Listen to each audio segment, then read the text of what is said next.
Përshëndetje të nderuar shikues, mirë se po takohemi edhe sot në këtë edicion të ri i fundit për këtë javë në Mesditë. Përshëndetje për gjithë shikuesit e TV1, edhe gjatë kësaj mesdite në kohë reale do të sillim gjithçka sa i përket aktualitetit nga vendi dhe bota.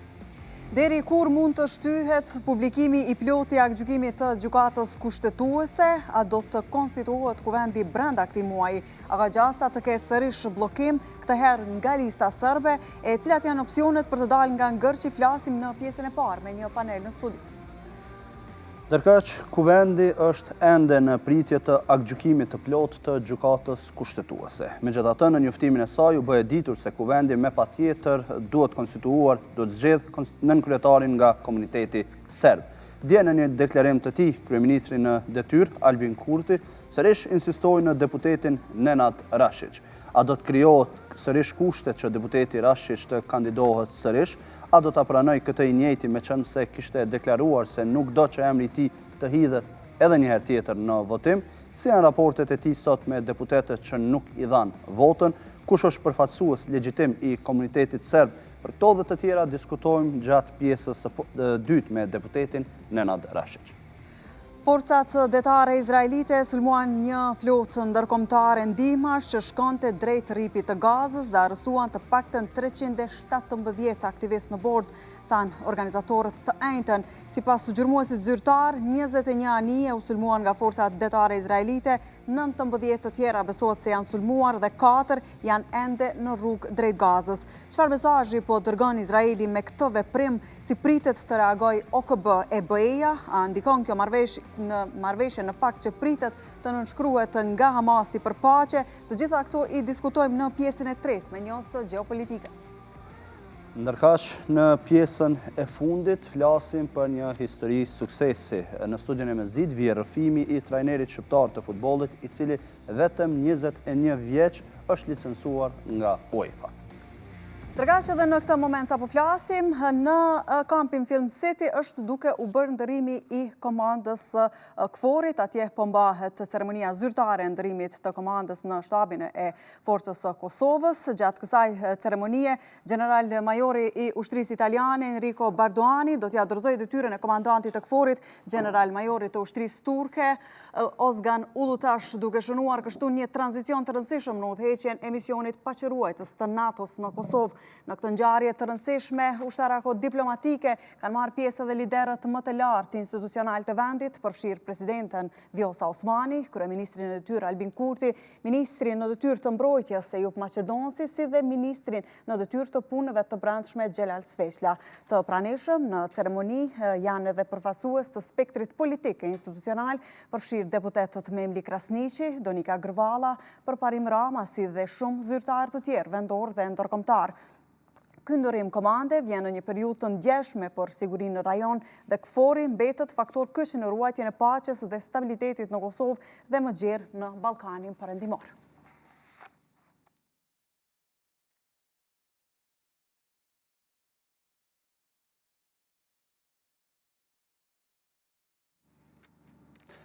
Ndërkaq, ne rrjedhën e emisionit e vazhdojmë me çështje të tjera, në fakt do flasim për kuvendin e Kosovës. Konstituim apo krizë e re, çfarë e pret Kosovën, do diskutojmë gjatë kësaj pjese me një panel të ftuarish. Në studio, në një lidhje të drejtë për drejtë, në fakt tani e kemi Ardian Bajraktarin, avokatin me cilin do flasim për konstituimin. E fare pas pak do na bashkangjitet edhe Kenan Gashi nga shoqëria civile Aponet. Përshëndetje zotëri Bajraktari. Përshëndetje juve dhe shikuesve të televizionit tuaj. Kanë kaluar disa ditë prej se doli njoftimi apo akt vendimi i gjykatës kushtetuese, në cilin urdhërua që kuvendi të konstituohet meqense nuk konsiderohet si i tillë, ndonse nuk ka dalë ende i plotë, si i keni parë deri më tani? Fillimisht sa i përket çështjes dispozitivit të vendimit i cili është publikuar ditë më parë, një gjë e tillë ka qenë e pritshme. Për faktin se siç dihej, një standard i tillë është vendosur nga ana e gjykatës kushtetuese qysh në vitin 2014 përveç dispozitivit aktgjykimit të aso kohë, sipas të cilit kuvendi konsiderohet i konstituar me rastin e zgjedhjes së kryetarit dhe të nënkryetarëve, e natyrisht në rrjedhë të kësaj, në mungesë të njerit prej anëtarëve të kryesisë përkatësisht nënkryetarëve, nuk mund të konsiderohej i konstituar kuvend. Megjithatë, duhet pritur publikimin e plotë të aktgjykimit, për të cilin shpresoj që të bëhet sa më parë, mbase në javën e ardhshme do të duhej, në mënyrë që të fillon të rrjedh edhe afati prej 12 ditësh, brenda së cilës natyrisht që duhet të ftohet seanca përkatësisht vazhdimi i saj, në mënyrë që të zgjidhet nënkryetari nga radha e komunitetit serb, e sipas dispozitivit të aktgjykimit pikës 3 ose 4, cila ishte ajo, i njëjti duhet të bëhet sipas kushtetutës dhe të rregullores së punës së kuvendit, ku kjo e fundit në nenin 12 përcakton që paragrafi 6.1 thotë që nënkryetari nga radha e komunitetit serb duhet të propozohet nga shumica e deputetëve të cilët i përkasin komunitetit në fjalë. Prandaj vlen të theksohet që këtu duhet të ketë vullnet, duhet të ketë gatishmëri, duhet të ketë guxim për të vepruar në drejtim të konstruimit të kuvendit, për faktin se pasojat janë jashtëzakonisht të mëdha. U tha që një numër i konsiderueshëm i institucioneve tepër të rëndësishme tashmë janë jo funksionale. Ky numër do të shkojë të rritet edhe në ditët në vazhdim. Prandaj kjo është ekskluzivisht si rezultat i pamundësisë së subjekteve politike për të reflektuar në drejtim të përmbushjes së detyrimeve të tyre që i kanë si të zgjedhur të popullit që nga 9 shkurti i këtij viti. Në sa ditë Bajraktari ka të drejtë, ndoshta gjykata kushtetuese që ta vënoj në publikimin e aktgjykimit të plotë, sepse pati komente që ndoshta edhe mund të vënohet deri në përfundimin e zgjedhjeve lokale, a mund bëhet kjo? Vlerësoj që nuk do të ketë shumë nevojë dhe hapësirë për ta pritur publikimin e aktgjykimit, sepse në instancën e fundit një pjesë bukur e madhe e çështjeve vetëm diheshin. Unë pres dhe jam optimist që do të publikohet në javën e ardhshme, pavarësisht faktit që për sa i përket çështjes së publikimit, ndonë se gjykata kushtetuese nuk ka ndonjë afat. Afat ka për me vendos brenda 60 ditësh nga momenti i parashtrimit të kërkesës, në këtë rast nga subjektet autorizuar përkatësisht lista serbe. Mirë po unë besoj që gjykata kushtetuese do ta publikojë shumë shpejt aktgjykimin e plot, prej nga siç është thënë në dispozitiv të aktgjykimit do të fillon të rrjedh edhe afati i mbetur përkatësisht prej 12 ditësh brenda së cilës duhet. Pikërisht për këtë, Bajraktari, është e rëndësishme që të publikohet ndoshta më shpejt, sepse nuk mund të fillojë të rrjedhë afati 12 ditor pa u publikuar në gazetën zyrtare. Po pra, çështja e afatit është mirë me shpjegu për shikuesit. Nuk ka filluar me rrjedhë nga momenti i njoftimit, mirë po afati fillon me rrjedhë nga momenti i publikimit të vendimit të plotë të gjykatës kushtetuese në gazetën zyrtare, siç e tham, besoj që i njëjti do të publikohet shumë shpejt. Nuk besoj që ka së paku për gjykatën kushtetuese, nuk do duhej me pas impakt aspekte të tjera, qoftë zgjedhje, qoftë çështje të tjera, mirë po janë më tepër aspekte procedurale dhe teknike, qoftë shkrimi i aktgjykimit në tërësi, pastaj edhe i njëjti përkthimi në gjuhën të respektive, dhe besoj që këto do të marrin disa ditë derisa i njëjti të publikohet. Po. Nga një deklaratë djeshme e kryeministrit e detyrë Albin Kurti, i cili sërish insiston në emrin e deputetit Nenad Rashić, në anën tjetër në njoftimin e gjykatës kushtetuese edhe u bë ditur se duhet të propozohet nga shumica e deputetëve të komunitetit serb, pret që të ketë sërish ndoshta një zvarritje të këtij procesi, duke qenë se shumë deputetë deri më tani janë deklaruar se nuk do të votojnë pro deputetëve të listës serbe. Vlerësoj që ka tentativa për të kaluar nga një bllokadë në tjetrën, sepse në instancën e fundit edhe një antar kryesie, mirë po edhe kryesia e kuvendit si tërësi, sipas kushtetutës, është organ i cili është përgjegjës për funksionimin administrativ të kuvendit. Çka nënkupton kjo? Besoj që roli i antarëve të kryesisë është shumë më i vogël se sa që po i jepet pesh, në bindjen time ndonjëherë edhe pa të drejtë, mirë po në tentativë për ta justifikuar mungesën e numrave edhe të vullnetit politik për të ecur tutje, sepse, siç e thash, sipas kushtetutës, kryesia është përgjegjëse për funksionimin administrativ të kuvendit dhe rrjedh kësaj për hir të shikuesve kjo nënkupton dy aspekte. E para, për të vendosur se kur do të mbahen seancat të hënën ose të ejten, edhe për të propozuar rënien e ditës, i cili natyrisht që si e tillë duhet të miratohet nga seanca plenare. Prandaj, roli i anëtarëve të kryesisë, përfshin në këtë rast edhe i një komuniteti, në këtë rast komunitetit serb, nuk është aq e rëndësishëm në raport me peshën që po i jepet, mirë po në bindjen time është ekskluzivisht rezultati mungesës së numrave, mungesës së vullnetit politik për të ecur tutje, e tash po përpiqen të gjenden lloj-lloj justifikimesh. Prandaj, vlerësoj që me këtë drejtim duhet me reflektu, duhet me themelu institucionet sa më parë, tek e fundit edhe me kalu në stadin tjetër të zgjedhjeve në rast se eventualisht të spektri politik ka vullnet për të ecur tutje, sepse vërtet një bllokadë e tillë është jashtëzakonisht me pasoja dhe shteti po shkon drejt bllokimit, sepse në instancën e fundit një pjesë bukur e madhe, siç e thash, të institucioneve vitale të shtetit po shkojnë drejt defunksionalizimit dhe pamundësisë për me kry detyrat për çka janë të mandatuara me kushtetutë dhe ligj. Pra me këtë që po e thoni, Bajraktari nuk mund të përjashtohet edhe një krizë e re, nëse deputetët vazhdojnë të mbajnë qëndrimet e njëjta me ato që kishin seancat e kaluara. Natyrisht, me sa kemi pa deri tash, nuk është që ka ndonjë ndryshim të diskursit së paku në opinionin publik. Fakti që në bindjen time justifikoha në drejtim të pritjes së publikimit të aktgjykimit është një tentativë për të blerë kohë, sepse në instancën e fundit edhe publikimi i aktgjykimit nuk ndryshon asgjë sa i përket detyrimit të deputetëve të Kuvendit të Kosovës për ta konstituar përkatësisht për ta zgjedhur nënkryetarin e radhës, atë të pestin me radhë, sipas kushtetutës dhe rregullores së punës së Kuvendit. Prandaj, një diskurs i tillë natyrisht që nuk le hapësirë shumë më shpresu që mund të kemi ndonjë veprim ndryshe nga që kemi parë deri tash.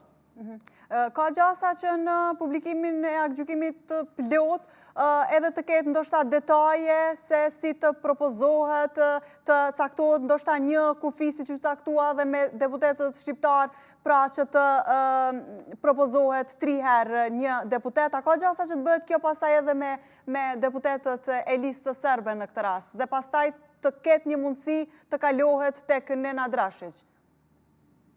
Shikoni, demokracia, e kam thënë edhe një herë tjetër, para se gjitha është dhe në radhë të parë është rregulla, janë parime, janë procedura, e tek pastaj në instancën e fundit janë numra.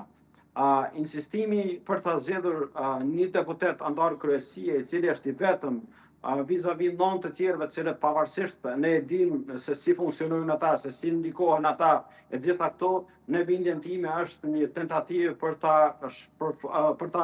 për mos me qenë në pajtim me këto parametra. Për më tepër, siç e përmenda, dispozitivi i aktgjykimit e përmend ndër të tjera rregulloren e punës së Kuvendit.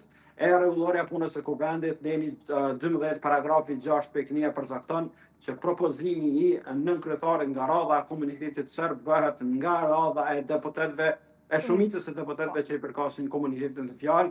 Prandaj çdo tentativë tjetër në bindjen time është e pa justifikueshme dhe aktgjykimi i gjykatës kushtetuese si rregull, pjesa tjetër, pjesa narrative, arsyetuese, sqaruese shkon në funksion të asaj që tashmë ka vendosur gjykata kushtetuese, dhe aktgjykimi përkatësisht arsyetimi i tij nuk mund të shkojë, nuk mund të dalë përtej asaj që tashmë është dispozitivi i cili natyrisht është i formës urdhëruese. Po në rast se propozimi i listës serbe, zotri Bajraktari, sërish nuk merr votat e mjaftueshme për të zgjedhur nënkryetari i fundit edhe i cili ka mbetur pa u zgjedh, cilet janë skenaret që duhet vazhdojnë tutje, marr parasysh frymën e aktgjykimit nga gjykata kushtetuese?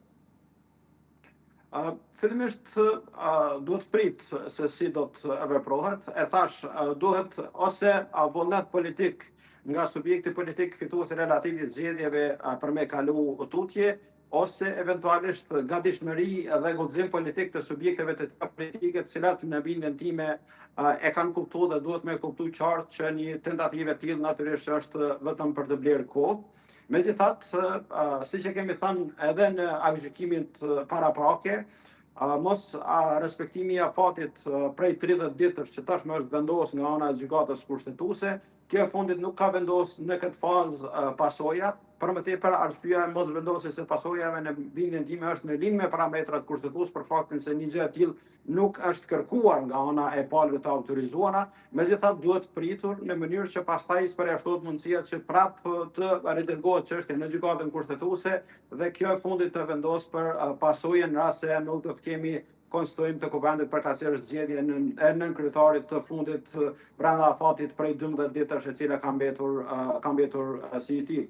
Po, dhe a do t'ju jepte ndoshta sërish, sepse dhe herën e kaluar kur patëm një gjykim të gjykatës kushtetuese nuk u vendosën pasojat. Edhe këtë herë nuk kemi pasoja në rast se nuk respektohet ose nuk zgjedhet apo nuk konstituohet kuvendi brenda 12 ditësh. A do t'ju jap kjo më shumë liri ndoshta deputetëve për mos ta bërë konstituimin e kuvendit në këtë afat kohor? E qartë, arsyeja mos vendosjes së afatit përkatësisht pasojës, mbase edhe mund të ketë justifikim nga ana e gjykatës kushtetuese, sepse në instancën e fundit për gjykatën kjo do të ishte një paragjykim në lidhje me epilogën e procesit, prandaj për të vendosur në lidhje me pasojat eventuale, fillimisht duhet pritur kalimi i këtij afati, e që po shpresoj që nuk do të vijë deri në këtë situatë, po shpresoj që më në fund do të ketë reflektim nga ana e subjekteve politike përfaqësuesve të popullit, sepse në instancën e fundit të gjithë tashmë janë përgjegjës për ta bërë konstituimin e kuvendit. Megjithatë duhet pritur në rast se do të kemi reflektim brenda këtij afati në mënyrë që pastaj pas kalimit të këtij afati çështja eventuale të shkojë në gjykatë dhe varësisht prej përgjegjësisë së deputetëve do të kemi edhe epilogun shtesë të gjykatës kushtetuese. Po, do të vazhdojmë tutje bisedën Bajraktari, të përshëndesim njerë Kenan Gashin e Avonet, i cili tashmë na është bashkuar në studio, kjo vënes sigurisht për shkak të Borës, apo jo, Kenan, i ka zënë të papërgatitur. Po, I zënë të dimrit, e lere më tash një vend ka qenë e papritur Bora. Po i Kosovën gjithherë ka zonë papritur institucionet e Republikës Kosovës, e kur shkaktojnë dome në pakujdesinë e tyre, atëherë edhe komunikacioni, edhe veprimet e tyre, e tonat janë të tilla që na krijojnë vënesa. Kenan, si po i sheh zhvillimet e fundit, se mund t'i quajmë zhvillime këto sa i përket konstituimit të kuvendit, e pam një gjykim të gjykatës kushtetuese e cila konsideroi se nuk është konstituuar kuvendi dhe i urdhëroi deputetet që ta bëjnë këtë. Në bazë të deklarimeve të tyre nuk kemi parë deri më tani se kanë ndryshuar fort qëndrimet paraprake që i kanë pas. Si i shihni ju? Më letë të konstituohet apo më letë të shkojmë drejt një krize të re politike? E para që jam befasuar me njoftimin e gjykatës, sepse ende nuk kemi një dokument të kompletuar ashtu nga gjykata kushtetuese, por që ka shumë e rëndësishme që nuk e ka trajtuar çështjen e Pakov të nënkryetare. Kërkesa që ka qenë e listës serbe, për të kryer votimin e Pakov. Njëra prej çështjeve me të cilën edhe unë kam deklaruar që është njëra prej çështjeve që s'mund të ndahet në Pakov, që në këtë rast ky njoftim i gjykatës kushtetuese nuk i ka bënë çështën e tij, nuk e ka trajtuar. Domthonë ju ka optë drejt në këtë rast. Mundësi që dhe në Pakov mund të ekzistojnë edhe procedurat e zgjedhjeve të nënkryetare, që besoj që avokati mund në jap detaje shumë specifike, sepse është jurist edhe ka punuar gjatë në institucionet të Republikës Kosovës, por që mbetet njëra prej shqetësimeve qysh institucionet tona, domthonë partitë, subjekte politike, nuk janë duke respektuar bazën kushtetuese të vendit. Është çdo herë po do të më pas kërkesa, e njëjtë ku vendimet të gjykatës për të pasur veprime më të caktuara. Gashi, u tha se nuk thot kushtetuta në atë mënyrë, por është një rregullore e kuvendit e cila edhe mund të ndryshohet pastaj prap nga votimi në Pako, mund të votohen individualisht. Më përmirëso Bajraktari nëse jam gabim që kjo ekziston vetëm në rregulloren e kuvendit. Fillimisht duhet theksu faktin që rregulloria e punës së Kuvendit është një dokument tepër me rëndësi për faktin se pavarësisht që e ka emërtimin rregullore, e njëjta ka bazë të drejtë për drejtë në kushtetutë dhe madje për miratimin e saj kërkohen një shumicë e kualifikuar prej 2/3 të deputetëve të Kuvendit dhe për rrjedhoj një numër të konsiderueshëm të ligjeve nuk kërkohet një miratim i tillë. Fakti që e përmeni zoti Gashi me të drejtë këtë çështje, sepse në bindjen time është pak a shumë edhe në shpërputhje me vetë atë që ka vendosur gjykata kushtetuese, për faktin se në dy gjykimet paraprake, si të Gushtit, po ashtu edhe të Qershorit, e ka përcaktu praktikën parlamentare si një tashmë normë kushtetuese përmes gjykimeve të gjykatës, ndërsa në rastin e zgjedhjes së nënkretarëve në komunitetet në rastin konkret kemi pas një devijim nga praktika parlamentare e deri tashme, prandaj për mua po ashtu ka qenë në bindjen time në diçka që nuk e kam pritë se gjykata kushtetuese do ta konsideroj si të rregullt procesin e devijimit nga praktika parlamentare, e cila vetëm ka vendos një standard të tillë. Për më tepër duhet pritur finesat e aktgjykimit për ta parë nëse eventualisht ka qenë kjo e ngritur nga ana e palëve të autorizuar në këtë rast deputetëve të listës serbe, dhe të shihet se si do të arsyetoj në rast se eventualisht është ngrit dhe si do të arsyetoj. Pra, për me konkluduar rreth pyetjes suaj, pavarësisht faktit që përmendet në rregulloria është një instrument, një dokument tepër me rëndësi që e materializon e mundson kushtetutën dhe konstituimin në këtë rast të Kuvendit sipas procedurave, sepse në instancën e fundit, siç e thash, ka bazë dhe mbështetje të drejtë për drejtë në kushtetutë si pak akte të tilla në ligjor. Po, Gashi. Ajo që e tha vetë avokati është një çështje që çdo avokat, çdo jurist, çdo njës i çështje juridike kushtetuese nuk e ka prit një çështje të tillë dhe besoj që për pakica do të jetë problematike në të ardhmen, por për shumicën ndërmuese parlamentare do të jetë një përparësi e mirë sepse nuk do të jetë më kusht pengesë nga rastet e pakica për të kushzuar apo për ta penguar një rast të tillë. Pajtona shumë plotësisht se devijimi parlamentar në rastet e tilla, trajtime të tilla ka treguar edhe një pikpamje, por pavarësisht kësaj ne duhet me shiku në kërkesën e listës serbe a ka qenë njëra prej kërkesave të tilla që ka kërkuar të trajtohet, që ndoshta nuk ka qenë dhe mbetet Po, pavarësisht asaj, edhe nëse ka qëndru, domthonjë nuk e ka trajtuar dhe një diku nuk i kemi pritur një çështje të tillë që është hera parë në një vendim të gjykatës që besoj shumica dërmuese e juristave edhe njerëzve të fushës të drejtësisë nuk që se kanë prit një veprim të tillë, që besoj që edhe në këtë rast mund të pajtohet edhe zoti Bayraktari. Por çka është shumë e rëndësishme që ne jemi duke u futur në një pozë, më një vlerë, më një pikë që ndoshta ne nuk i kemi pritur një veprim të tillë që besoj që do ta trajton në mënyrë më profesionale Kuvendi.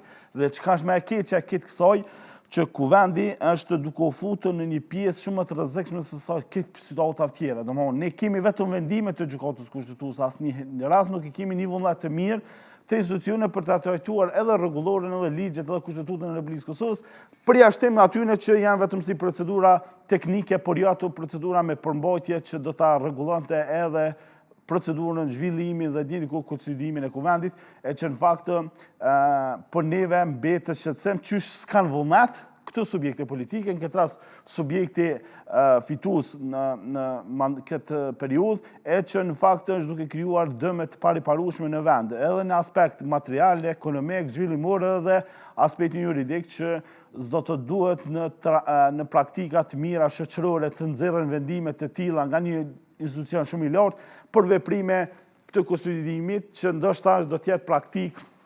botërore që do ta marrin shembull Kosovën, por shumë e shumë veprime tilla që ndoshta vetëm në imagjinatën tonë nuk do ta kishim imagjinu një veprim të tillë që në fakt e kemi një rezultat të tillë. Gashi, kësësoji me gjitha këto që po i thoni, pritni me qënë se lëvizjave vendosje edhe kanë dalë me qëndrim që sa kohë se nuk do të votojnë asnjë kandidat të propozuar nga lista serbe, prisni që partit opozitare ta bëjnë këtë? Mënyrë që të konstituohet edhe të vazhdohet më pas edhe rrjedhja e afatit. Ne jemi si qytetarë, si popull, si komunitet, jemi shumë label në qëndrimet politike, se shpesh herë nëse mbështesmi një pikpamje, dimi me marrë epitetet këshia, ose dimi me dhonë epitetet këshia, që me e keqe kësaj. Tash edhe subjektet politike kanë met ato që kanë dashta vullnet dhe gatishmëri për të kaluar këtë stat, kanë met në kanë vetë penge para gjykimit të populizmit. Tash, unë besoj që LDK-ja, PDK-ja janë në këtë pikë aktualisht, për shkak që ndoshta do të kishin reflektuar, sikur që kanë reflektuar në rastin e kryetarit të kuvendit. Por kur flitet për listën serbe, sepse vetëvendosja shpeshherë i ka gjykuar, i ka akuzuar në mënyrë më tërshme parti tjera duke pasur në pikpamje se si kanë lidhur, si kanë bashkëpunuar me komunitetin pakiz në këtë rast të listën serbe. Dhe me këtë shpesher ka fituar vota më shumë se sa që doshta do ta kishte merituar duke u etiketu njerëz dhe grupe të Po thoni se partitë opozitare kanë frikën se do të humbasin votat në rast se votojnë listën serbe. Ne jemi popull më i çuditshëm që domthonë ne ndëgjojmë, ne nuk e vlerësojmë vlerësimin se si duhet të kalojë stota, por ne e vlerësojmë ata që thonë ndonjë subjekt politik që fatkeqësisht krijon vetëm bllokadë. Është e drejtë secilit deputet të votojë kundër në rast se nuk dëshirojnë. Njësoj ndodhi edhe me propozimin e lëvizjes vetëvendosje kur e propozuan Albulena Axhiun.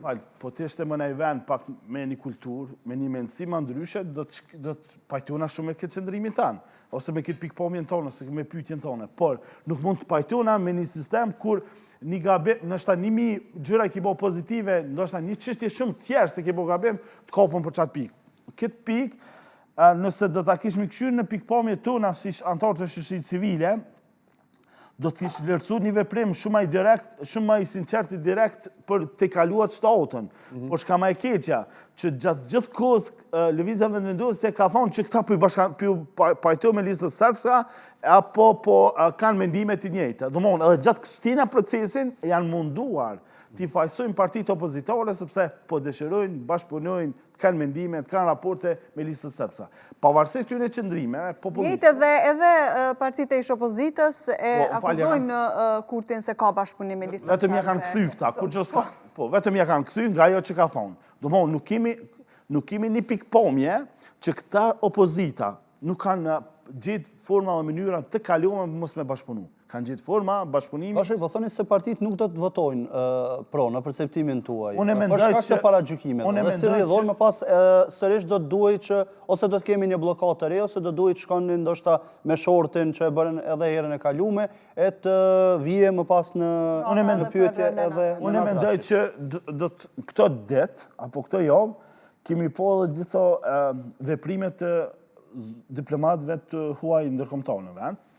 Edhe vizita në gjykatën kushtetuese, por edhe besoj edhe vizita që do të kanë zhvilluar apo që zhvillojnë në për subjekte politike. Unë mendoj që do të ketë një reflektim në këtë pikë. Domthonë, unë besoj që nëse vazhdon ky trend, alternativa që ose që pesha lëvizjet mund të jetë një ardhmë me Lumir Abdigjikun kryeministër, sepse vetë qëndrimi i tij besoj që edhe mundësia për të pasur një alternativë për të kaluar këtë fazë, këtë periudhë. Si do të ndodhë kjo?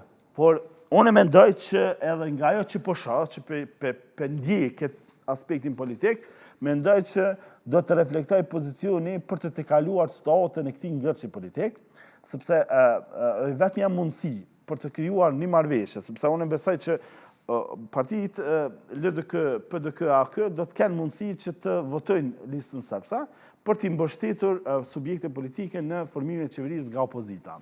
Kjo është njëra prej mundësive të vetme që mund të kalon këtë situatë dhe të njëjtën kohë sepse ne kemi në një krizë të jashtëzakonshme edhe ndërkombëtare por edhe vendore. Domthonë, ne kemi zoti avokati ka qenë pjesë e institucioneve të Republikës Kosovës. Ne ato në një periudhë ku institucionet komunale të mbështetjes lokale janë duke aprovuar buxhetet, kurse qeveria e Kosovës për sa ofër nuk e ka pikpamje për të funksionuar një veprim të tillë. Kosovës i duhet për të funksionuar institucionet, jo për ta krijuar këtë krizë. Edhe në njëjtë kohë qëndrimet ndërkombëtare rreth Albin Kurtit do të ndikojnë shumë më shumë se sa aja që mund të kalojë si sot. Kashi, po thoni se partitë opozitare do të mbështesin listën serbe, pastaj do të rrjedhë afati për formimin e qeverisë, pas konstruimit të kuvendit, dhe do të formohet një qeveri e përmendet me Lumir Abdigjikun si kryeministër. Beson që PDK-ja si parti e dytë do t'ja lëshonte pozitën e kryeministrit Abdigjikut? PDK-ja dhe LDK-ja gjithmonë kanë gjetur mirë kuptim në bazën e tejkalimit të shtateve të ndryshme. Edhe LDK-ja në një kohë që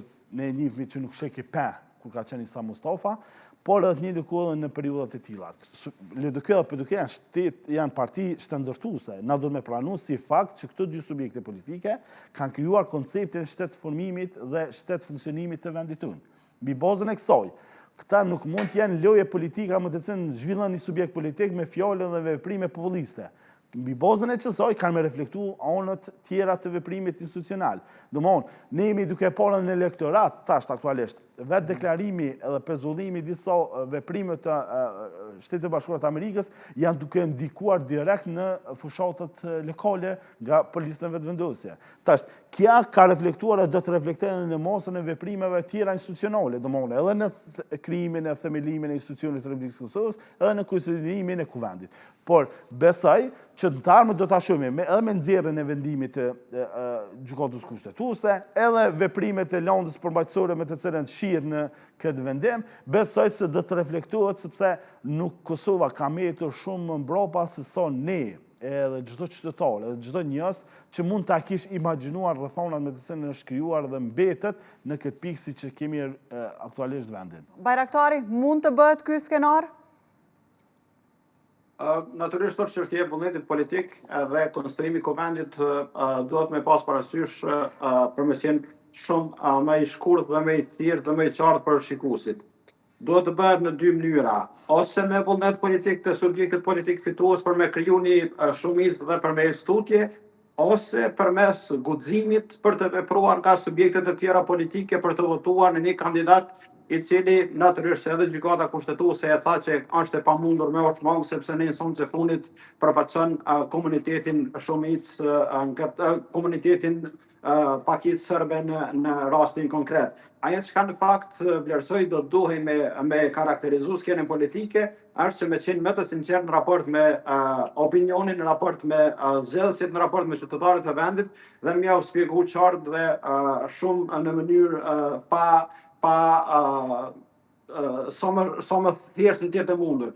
Kjo gjë është e pamundur. Një kandidat i cili është i vetëm nuk mund të zgjedhet në kryetar i kuvendit duke janë anashkaluar 9 të tjerët që përfaqësojnë një subjekt tjetër. Kjo është e qartë, këtë ka vendosur gjykata kushtetuese, prandaj është mirë që me shpjegu këtë situatë pavarësisht të legjitime Bajraktari një gjë e tillë, pra që të zgjidhej Nena Drashić? Do të ishte legjitime të ishte përfaqësues si një komuniteti ku një parti tjetër i ka 9 deputet në kuvend? Natyrisht nuk është as legjitime as legale për faktin se në instancën e fundit edhe rregulloria e punës së kuvendit, cilën e përmendëm në mënyrë shumë të qartë e përcakton se një propozim i tillë vjen nga radha e shumicës së deputetëve që i përkasin komunitetet në fjalë. Këtë ka vendosur edhe tashmë gjykata kushtetuese duke përcaktuar se zgjedhja e këtij nën kryetari duhet të bëhet sipas këtyre parametrave. Prandaj vlerësoj që duhet më tepër guxim, duhet më tepër Bajraktari edhe nëse nuk merr votat, Bajraktari, edhe nëse nuk merr votat e mjaftueshme sepse deputetët obligohen të marrin pjesë në votim, jo të votojnë pro, sepse në rast se duhet me patjetër që të votohet një propozim i listës serbe, atëherë po i bie që kjo pozitë u takon me automatizëm listës serbe dhe më pas ku është esenca që të votohet. Po, më falë, nëse banë... Kjo pozitë i takon me automatizëm përfaqësuesve të komunitetit, në këtë rast komunitetit serb, e propozimi vjen nga radha e shumicës së deputetëve që i përkasin komunitetit në fjalë, prandaj natyrisht se deputetët e tjerë, përfshirë deputetët e grupeve të tjera parlamentare, duhet të reflektojnë në raport me këtë detyrim. Hipotetikisht kjo mund të vijë në radhë sigurisht për shembull Po i bie që nuk është më pas në vullnetin përfaqësuesi i nënkryetarit të kuvendit dhe një shumicë nuk do ta votonte dhe vije për shembull radha Aleancës për Ardhmërinë e Kosovës me sot deputeti ka me pas një nënkryetar. Kjo nuk mund të Po, me sa duket kemi pak probleme me internetin, në fare pak minuta kthehet Bajraktari. Gashi, që ta shtroj edhe njerë pyetje, në rast se nuk i marrin votat e mjaftueshme, cilat janë opsionet? Nëse imponohet, atëherë po i bie që me automatizëm i kalon. Ku është ideja e të votuarit? Nëse duhet me patjetër që të jetë nga lista serbe. Pakicat kanë një qëndrim, një autoritet, një të drejtë më shumë se sa rastet e subjektit tjera politike. Tash, në pakon atisarit, edhe në marrëveshjen ndërkombëtare nuk e kanë theksu që patjetër do të më konë si pako, mu bord. Pa kanë lënë si çështje demokratike, si proces demokratik, për mos me shëndru në atë naivitetin institucional që pakica patjetër do të më konë institucionet, sepse shkelet e drejta në vendimore shumë të tjera, po parimisht se praktikisht e kanë përcaktu. Votuesi e kanë lënë vullnetin e deputetëve, apo jo? Grupi më i madh që kanë, ose fituesi i parë, në dy nivelet, edhe nga ato që i përkasin partisë fituese, po nga ajo nga pakica. Tash, ne s'do të me lyjt me dy standarde. Na tash, ne, me komunitetin serb, asgjë nuk kemi si qytetarë të Republikës Kosovës. Por në pikpamje ndryshme të kaluara, na mund të mos martohemi dhe konsiderojmë si armiq. Por në poliçështjen administrative institucionale, ne nuk do të me vepru në mendësinë e tillë. Domthonë, ne do të mi konsideru dhe konstatu veprimet e tyre në mbi bazën e asaj që thirrën mbi bazën e ligjit. Po thoni se duhet votuar me patjetër. Por, kjo është vetëm çështje teknike për mendimin tim, sepse kam parë për vite të tëra. Si anëtar i shoqërisë civile, ne kemi parë veprimet e tilla dhe përgjegjësinë me të cilën ju kanë dhënë marrëveshje ndërkombëtare në raport me dokumentat e Republikës së Kosovës, edhe me kushtetutë po njëri ku. Për këtë arsye, aktualisht në rrethana të ndryshme, në debate shumë të tjera, a kanë filluar ndërkombëtarët të thonë që jeni duke mohuar drejtat e pakicave. Mbi bazën e kësaj, ne nuk dëshirojmë që Kosova të mbjellë këtë pikpamje, këtë natyrë, që ne nuk po arrijmë të i përmbushmi kërkesat dhe drejtat e tyre. Sepse mbi bazën e kësaj, ne Gashi, a është në vullnetin e lirë të deputetëve që të votojnë pro, kundër ose abstenim? Janë tre mundësi. Po, vetëm është një rregull, që kush nuk dëshiron, ata kanë propozu. Po e kanë propozu një kandidat, të tjerët nuk i kanë propozu, nuk i kanë marrë votat e mjaftueshme. Gjykata kushtetuese, sepse nuk kemi të drejtja përzimi vendimarrjen e gjykatës kushtetuese, sepse nuk kemi thirrur dhe nuk kemi përgjes për atë veprim. Nëse ne flasim për kryetarin e kuvendit që do të më propozu 3 herë, do të më ardhi 2, 3, 4. Ne do të më pas një praktikë të tillë. Ne nuk mund të zhvillim një praktikë për kryetar kuvendi më një formë të tjetër, kurse për nën-kryetar komune, për nën-kryetar të kuvendi më një praktikë tjetër.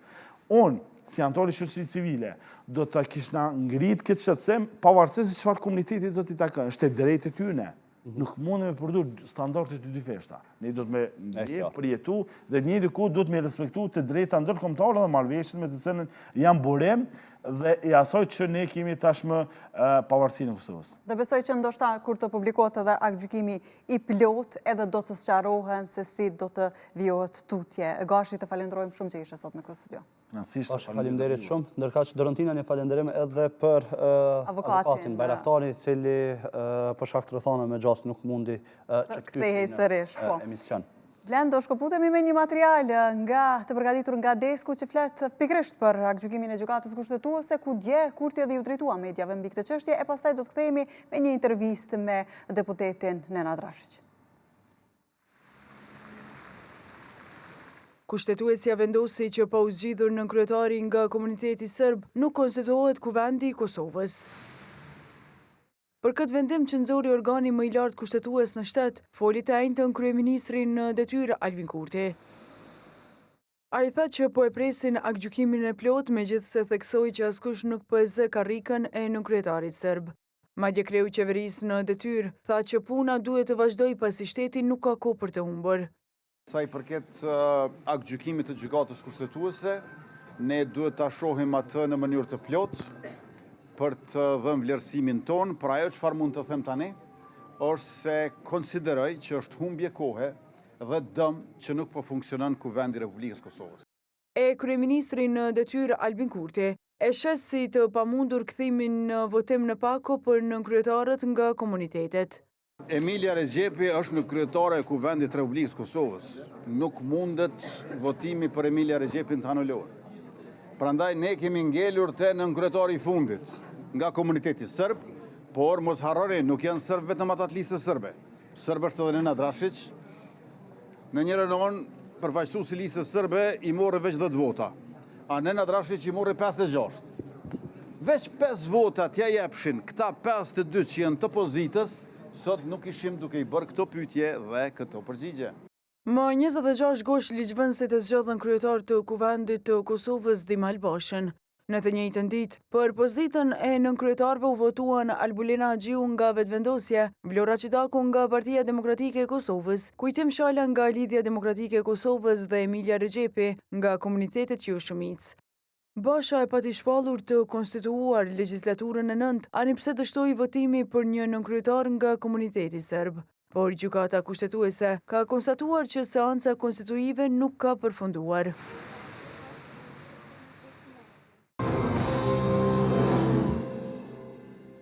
Kemi ndjekur këtë material ku kryeministri në detyrë Albin Kurti sërish nuk la pa përmendur edhe opsionin që Nenad Rashić të zgjedhet nënkryetar i Kuvendit të Kosovës nga radhët e komunitetit serb. Pikrisht për këtë çështje do të bisedojmë tani në këto minuta, pasi në studio kemi deputetin Nenad Rashić. Zotri Rashić, mirë se erdhët.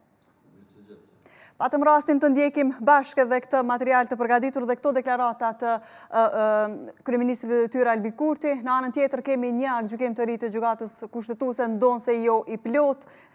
Ju pa të deklaruar që më nuk do të kandidoni për nënkryetar. Ta nisim nga njoftimi që ka dhënë gjykata kushtetuese, pastaj do të zbërthejmë edhe më tej dhe të shohim.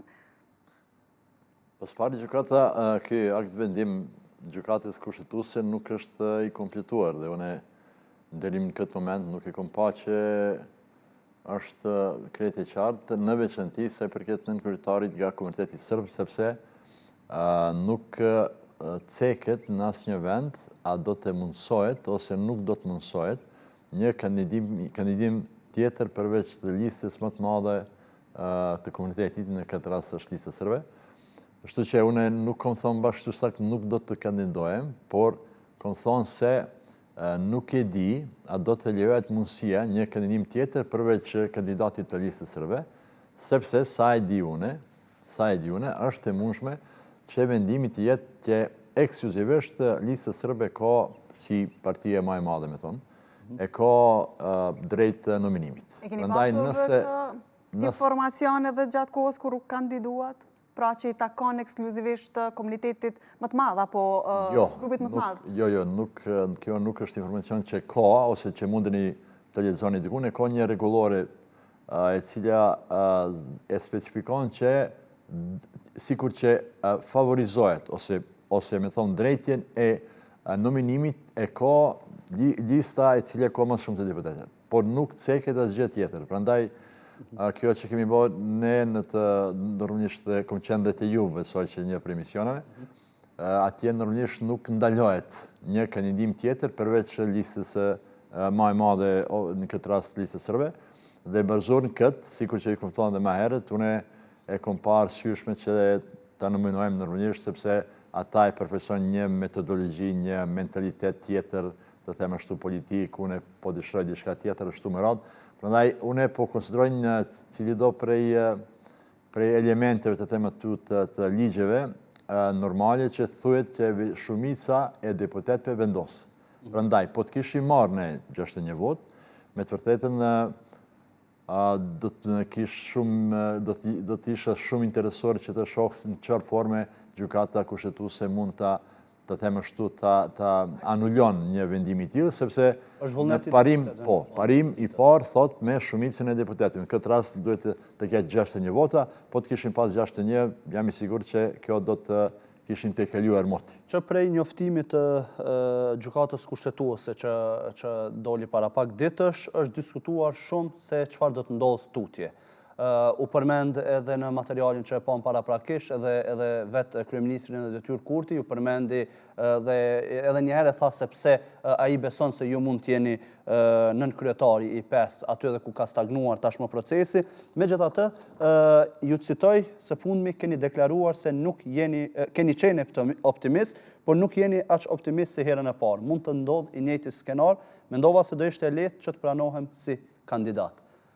Teksa po flasim, keni shpresë apo jo për pozitën e nën kryetarit marrë parasysh gjitha rrethanat? Për ato 5 vota plus, kam shpresë, sinqerisht jo ba shumë, sepse ju thash, të na, unë si politikant, po besoj që nuk ka nevojë që ta hynin një situatë, sikur që ne e kemi, dhe që mos të hynin në atë situatë, duhet të jeni shtu pak ma fleksibil, pak ma të hapur për ideja të reja ose ideja të paljeve tjetër, sepse duhet të ketë një nivelin e kuptimit me ata të cilët janë oponent politik, po me gjithë të kur kryojnë institucione duhet me pas një komunikim. Prandaj, kjo mos komunikim prej fillimit, të them ashtu, e ka bë që partitë politike të më të mëdha në Kosovë, në rrugësh në kryetarit PDKL, DKA dhe tjerët, e kam bë një, ashtu të them, barikadim, ashtu në mënyrë figurative, barikadim politik ku qëndrimet vete i kanë teksuar një herë dhe pastaj kanë vazhduar që ti, si me thonë, i fuqizojnë ato parimet të tyre dhe kanë vazhduar deri më sot. Prandaj kemi humb, kishte thonë do 6 muaj mos gabosha sa i përket mos konstituimit të kuvendit dhe tash kjo vazhdon në mënyrë që secila prej atyre partive, të cila eventualisht kanë mujt ose do të kishin mujt të votojnë, nuk besoj që votojnë sepse s'ka që gjatë i kanë ato parime, ato barikadime në thojtë që tash pak më herët, që tash çdo lloj të lëvizjes prej asaj qëndrimit do të kuptohet sikur naj gabim ose naj si me thonë pafuqi ose naj dobësi që nuk është vërtetë. Prandaj unë për shembull, po ju jep një shembull ngjarjeve që kanë ndodhur pak më herët. Për shembull, LDK sikur që ka votuar Emili Rexhepi. Unë absolutisht nuk kam kuptuar pastaj pse nuk kanë vazhduar me një logjik të tregimin e seriozitetit politik sa i përket votimin shtesë, i cili ka pas Emilis Rexhepi dhe kjo ka qenë kandidimi. Edhe ata, zotri Rashish, tashmë janë mes dy, nëse mund të quajmë zjarrësh, sepse në njërën anë janë përballë paragjykimeve në rast se votojnë një propozim të listës serbe, në anën tjetër propozim juve si propozim nuk ju kanë përjashtuar si emër, megjithatë kanë konsideruar se nëse ju votojnë juve, procesi mund të jetë antikushtetues. Po ke atëherë dhe ai votimi i ndarës me Emilin Rexhepi ka qenë antikushtetues. Prandaj çka po dëshoj të thyej? Edhe pse jemi politikan, duhet të kemi logjik njerëzore, e cila do të ishte sipas me tash në këtë rast. Pasi që kemi votuar, procesi ka qenë i ndarë, kanë pas shans, bile e di që shumica për tyre janë deputetë dhe politikanë me eksperiencë, në momentin e ndarjes, kjo është kundër rregullave, nuk votojmë as Emilin Rexhepi, jo sepse nuk e dojmë, nuk e respektojmë, por sepse procesi nuk është i tillë. Por nëse po të kishte qenë në vendin e tyre në atë moment, po të pas votimit për zonjën Rexhepi, normalisht që një seriozitet kishte tregu shtesë të votuar edhe për Nenad Rashiqin, jo për Nenad Rashiqin për shkak të proceseve. Dhe me një shpjegim fund, dhe gjykimet gjithmonë ka, që të kuptojmë, por nëse keni një asushmëri shumë logjikshme, sikur që është kjo, nuk kemi dashur që të procesi të mbetet ashtu në qërsokakut, të them ashtu, sepse e kemi vrejt që ka hapësirë, nuk kemi asgjë kundër ato dy përfaqësuesve, edhe pse nuk ka qenë ndoshta në harmoni me procedurave, por megjithatë ne kemi treguar një përkushtim, një seriozitet politik. Prandaj unë po them, në atë moment kisha bën një formë tillë, por pasi që nuk është bërë, kjo na sjell prapë në pozitën fillestare ku ato prapë në mënyrë figurative, po thonë barikadime politike po mbesin, bunkerizim total të idejave ose ka njëherë kokëforci të partive politike të mlaja, të na është, si me thonë, ndoshta pak tradit, por po shpresoj që do të zhvillojmë dhe ne vetë si logjikat përgjësis, jo vetëm shtu si që mendojmë ne dhe ne kemi drejt, unë kom thonë prej filimit, okej, në politikë duhet të është fleksibil, duhet të është tolerancë, duhet gjithë qështë të gjithë rrugën e duhur se i përket ndërtimin e institucioneve. Dhe kjo unë e shoh si një parim kryesor. Po, i përmendët deputetët e LDK-s cilët kanë votuar pro Emilia Rexhepi dhe ndërkohë kur erdhi radha për juve nuk votuan. Si janë sot raportet me këta deputet, duke qenë se ne e dim se ju keni pasur raportet e mira thuajse me të gjithë deputetët e tani të ish opozitës? Po gjithë kam pas raporte të mira, raporte shumë korekte. Ju thëmë vërtetin, unë U bë kjo për ta kundërshtuar lëvizjen vetëvendosja apo vërtet kishin vot kundër teesi Nenad Rashić? Pyetje ndoshta më shumë për ata, por megjithatë unë nuk e shoh ndonjë mos komunikim me secili prej partive politike shqiptare, qoftë në kuvend, qoftë jashtë kuvendit. Keni tentuar të bisedoni me deputet që nuk ju votuan? Jo, pastaj jo të vërtetin se kemi biseduar para që të votohet. Dhe une, si që kom pas argumentin prej fillimit, votimi i tillë nuk është kundër kushtetues. Dhe prap po përsëris. Dhe kjo bile besoj që konfirmon dhe këtë vendim që nuk ka qenë kundër kushtetues.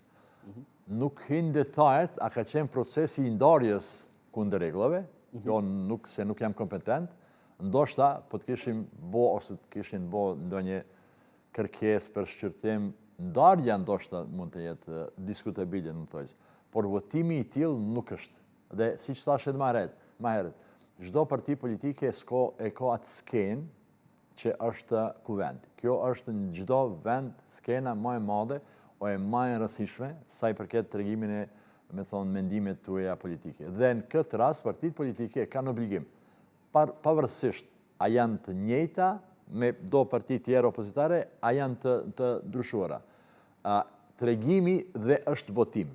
Tregimin e qëndrimit është votim. Prandaj, kjo që kom dashtur nga një aspekt pak shumë më thellë në aspektin politik, që të kuptojnë kolegët e mi, që kjo që e bon ju votim në mënyrë individuale ose grupore, është një deklarat politik.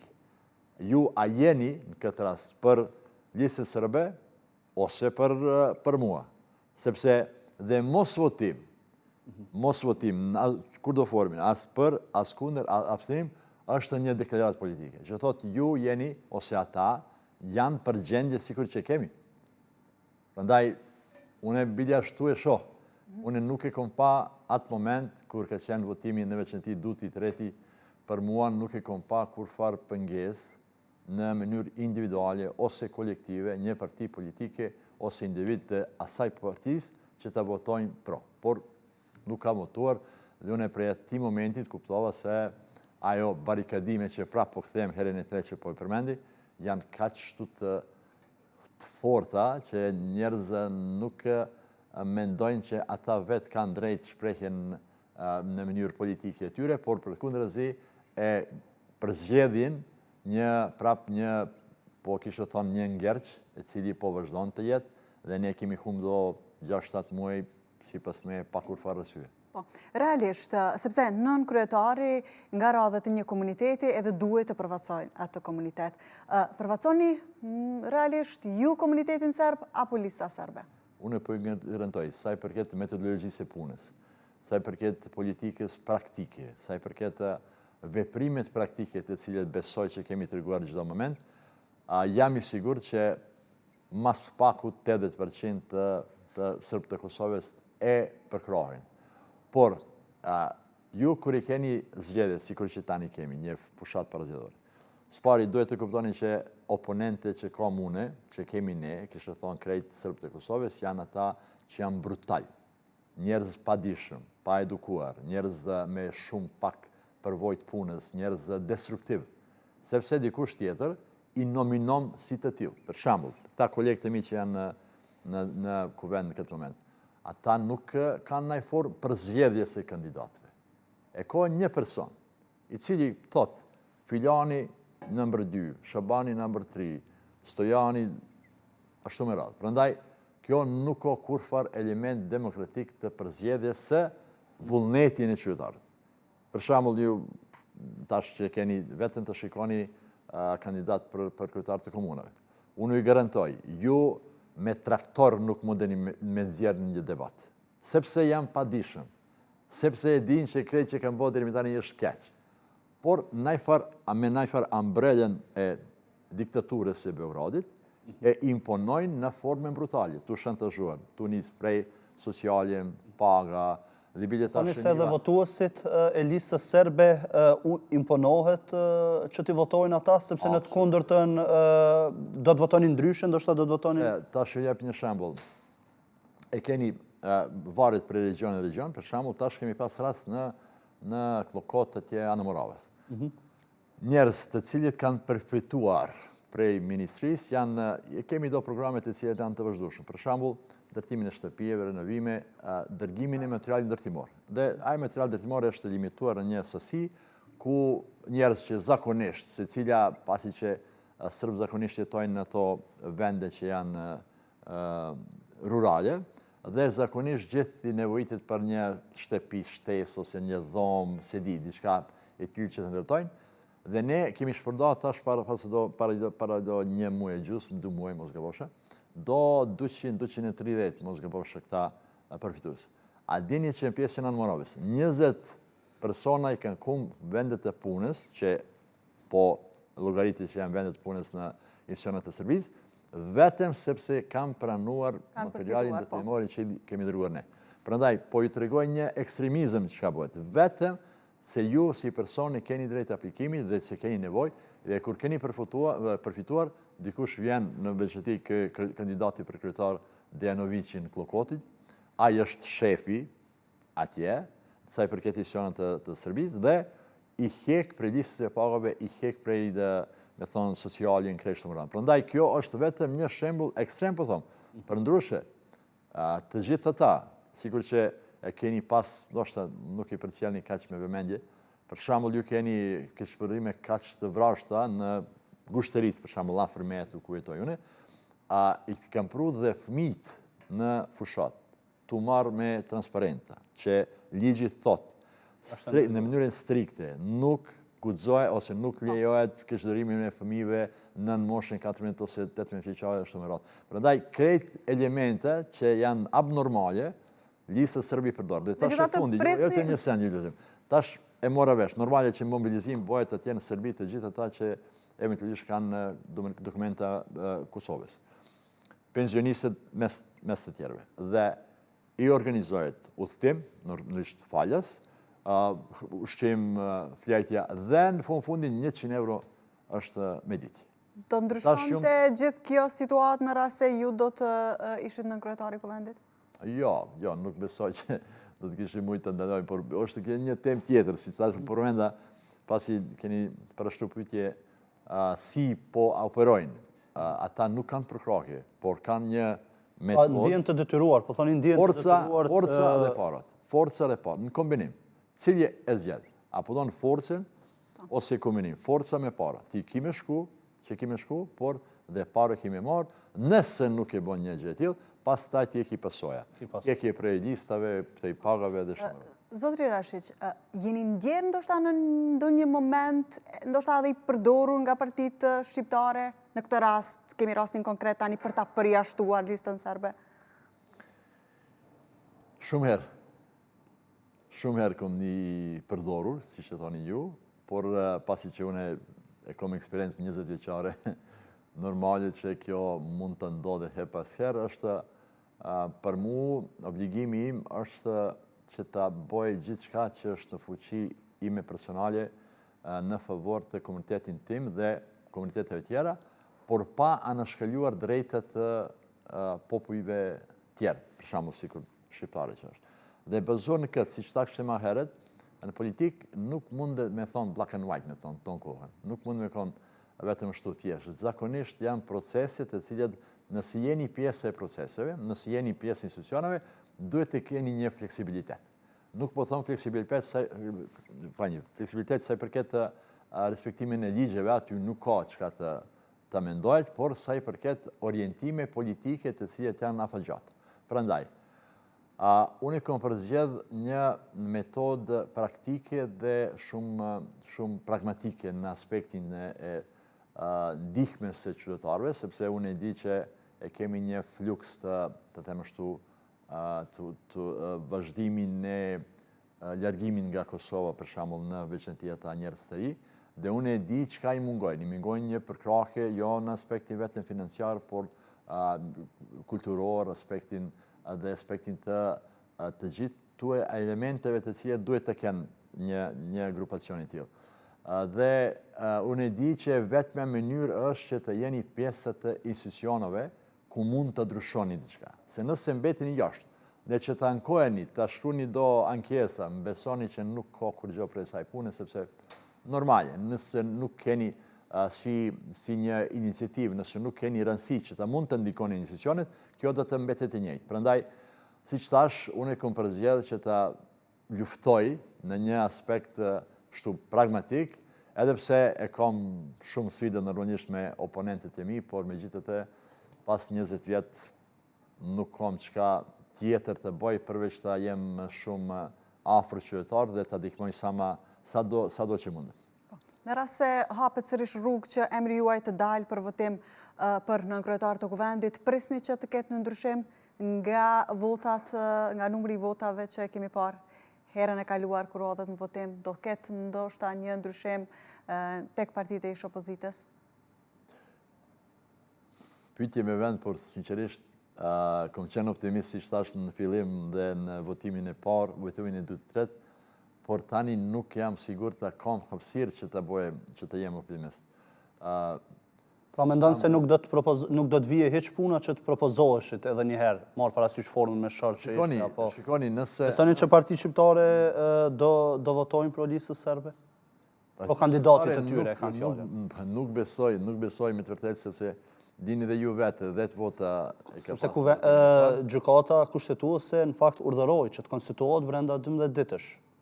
Brenda 12 ditësh. Apo ju besoni se do të vazhdojë edhe më tej kriza politike? Por unë nuk kishe thonë spari nëse, këtë rast është shumë një diferencë e madhe, nëse ekskluzivisht jepet mundësia listës serbe, atëherë unë nuk besoj që do të kemi dhe kuvendin e konstituar. Eventualisht, nëse nuk është në mënyrën e strikte, nëse nuk thuhet që vetëm nga kandidati nga lista serbe mund të votohet, atëherë kjo nënkupton që mund të munduni mu kandidu. Por nëse thot vetëm nga kandidati nga lista serbe mund të votohet, atëherë prap po kam frikë që nuk besojnë këto rrethanat, pasi që e kemi me të vërtet, e kemi zgjat procesin me kjo prap po men për këtë bunkerizim politik. Dhe në fund ju tash kush prej partive politike mund të votoj. Unë e di që disa partit politike mu personalisht përtanë që nuk ka shans me votu kandidatin listës serbe, prandaj prapë kemi një vazhdim të situatës e cila... Edhe partit tjera përveç lëvizjes vendosje të kanë thënë se nuk do të votojnë, nuk do të pranojnë. Kryetarët e tyre mu personalisht më kanë thonë, ndoshta ka qenë një bisedë private. Po ju thanë nëse do të prapë në votim, ju thanë se do të votojnë ty? Jo. Juve në fakt më falni se... Kjo ka qenë para votimit të fundit, prandaj... S'ka pas bisedimet të tjera? Po, normale që ka pas, unë kam thonë që nuk kam thonë që nuk kemi pas biseda dhe normale që thash unë me shumicën e kolegëve po njihim personalisht prej mandateve tjera, prej takimeve, Kosova është e vogël dhe ne si strukturë politike edhe pse po do kemi që jemi shumë, por nuk kemi kaq shumë me kolegët. Një grupacion, ajme thonë 100...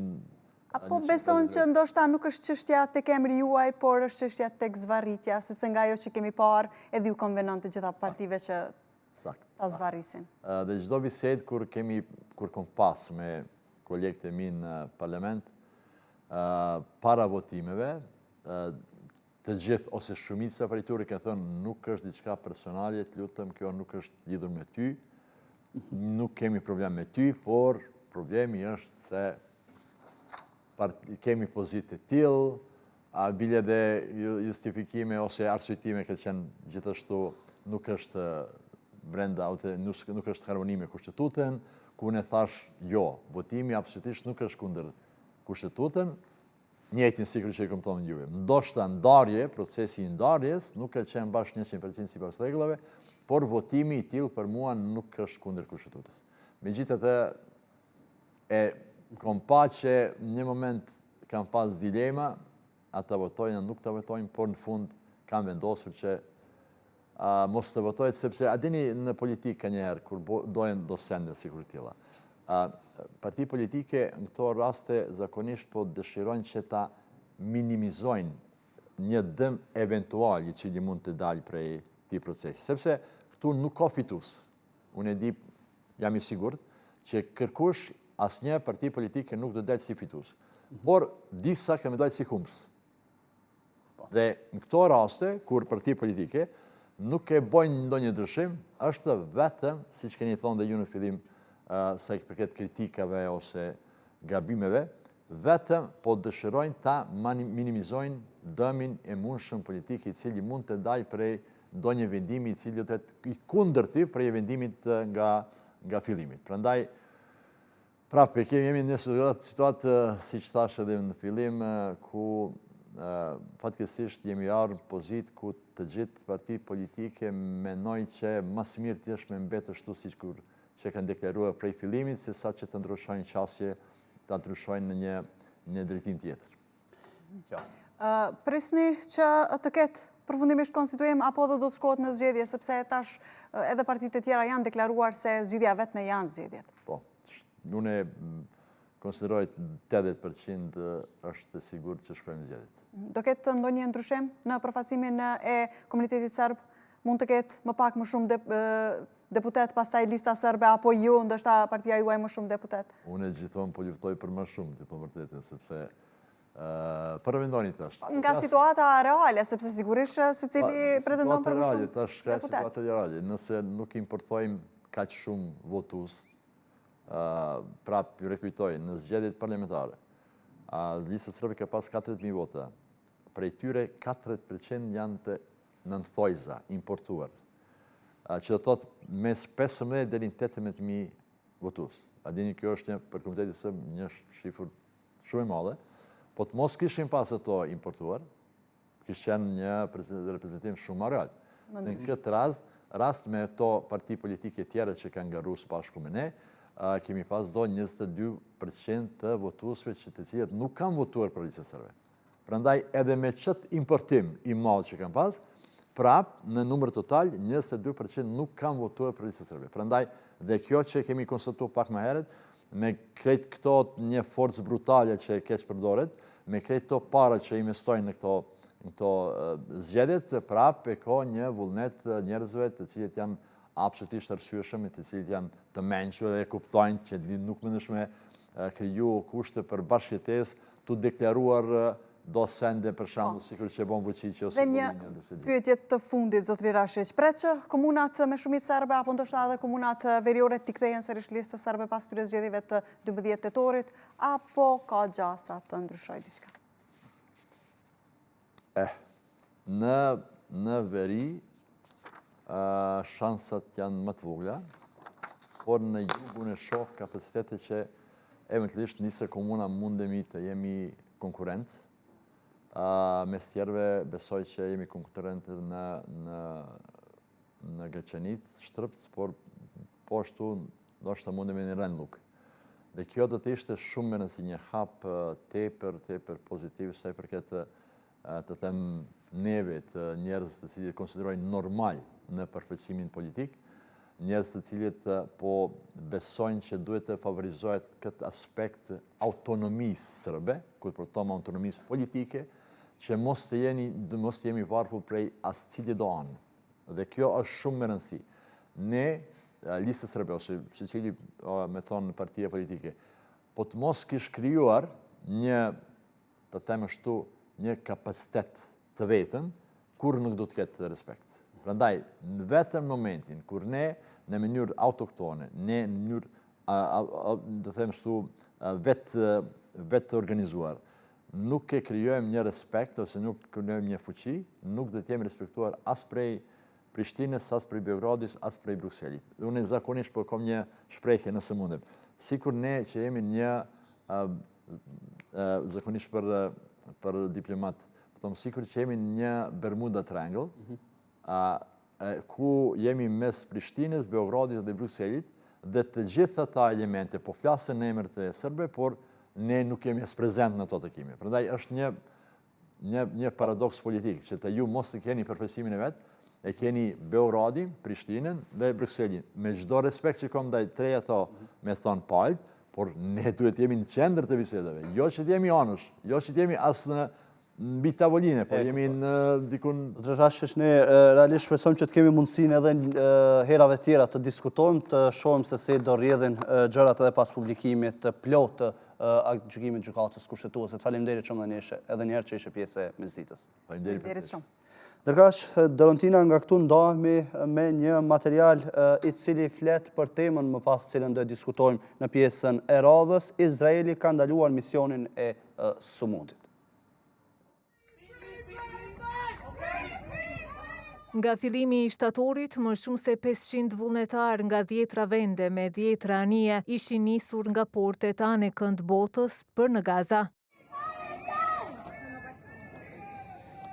Qëllimi i tyre ishte thyerja e blokadës izraelite, shpërndarja e ndihmës për palestinezët e uritur dhe sigurimi i një korridori kalimtar të ndihmës humanitare. Por flotilja ndërkombëtare Sumud, e cila fitoi simpatinë e botës për shkak të misionit të saj, të mërkurën mbrëma u ndalua nga Izraeli. Marina izraelite hipi në anijet që synonin të thyenin blokadën e Gazës, duke ndaluar 10 njerëz, përfshirë aktivistën suedeze Greta Thunberg. Anijet u pan të enjtën duke mbritur në portin Ashdod të Izraelit. Ministria e Jashtme e Izraelit ka thënë se ka ndaluar të gjitha anijet e flotiljes globale Sumud përveç njërës, teksa për të ndaluarit tha se do të deportohen. Një anije e fundit e këtij provokimi gjendet në distancë. Nëse afrohet përpjekja e saj për të hyrë në një zonë aktive luftimi dhe për të thyer blokadën, do të parandalohet. Ndërkohë, organizatorët e flotiljes e quajtën një krim lufte ndalimin e anijeve dhe aktivistëve të Sumudit. Ky është një rrëmbim i palehtëshëm, një shkelje e drejtpërdrejtë së drejtës ndërkombëtare dhe të drejtave themelore të njerëzit. Ndërhyrja e anijeve humanitare në ujërat ndërkombëtare është një krim lufte. Ndalimi i flotiljes ndërkombëtare u dënua edhe nga liderët botror. Çocukların açlıktan öldüğü barbarlığa dikkat çekmek ve Filistinli mazlumlara Teksa mijëra njerëz u mblodhën për të protestuar në vende si Italia, Turqia, Greqia, Tunizia dhe Argentina.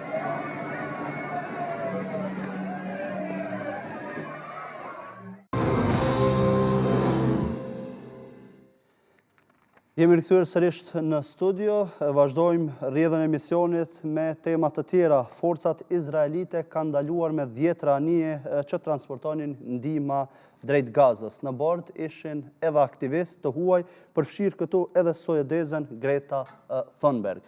U alëdua që pjesë e këtyre ndalesave ishte edhe shqiptarja Albonena Fazliu.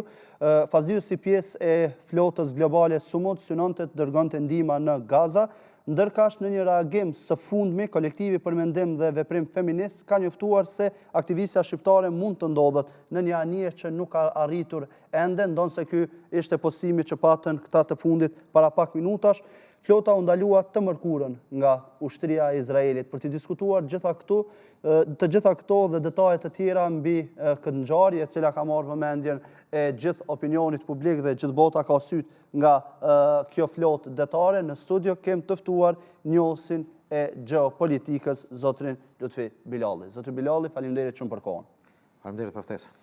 Zhvillime të shumta, tërë bota thash i ka kthyer syt drejt pamjeve të cilat kanë pushtuar internetin, ku shihen deri diku edhe pamjet e pengjeve tashmë të forcave izraelite që i morën. Çfarë po ndodh realisht? A ki drejt që ju thu pengje, ata janë të kidnapuar, arrestuar.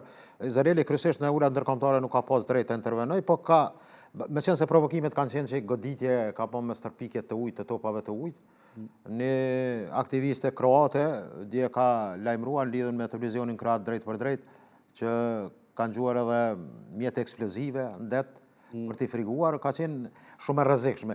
Ky aksion, realisht kjo është njëra ndër nga pjesa kur kanë këta izraelitët qysh në hyrje në ujrave që kufizohen në pjesën e mesdheut me Qipron kanë filluar aksione dhe kanë pritur që me qenë se thëmë drejtën Izraeli nuk respekta shumë as drejtën ndërkombëtare, kjo shumë e qartë, por sot informacioni i fundit është që aksioni, do thot, i gjitha anijeve janë të kidnapuar, arrestuar, të gjithë pjesëtarët flitet për shifrën 490, 550, tu dikun, por e rëndësishme që Albulena Fazliu pjesë nuk dihet saksisht, ka qenë pjesë e flotilës, mund thëmë suedeze, Belgia, po s'është e rëndësishme, ka qenë spori dëshiroj. Që të ishte pjesë e...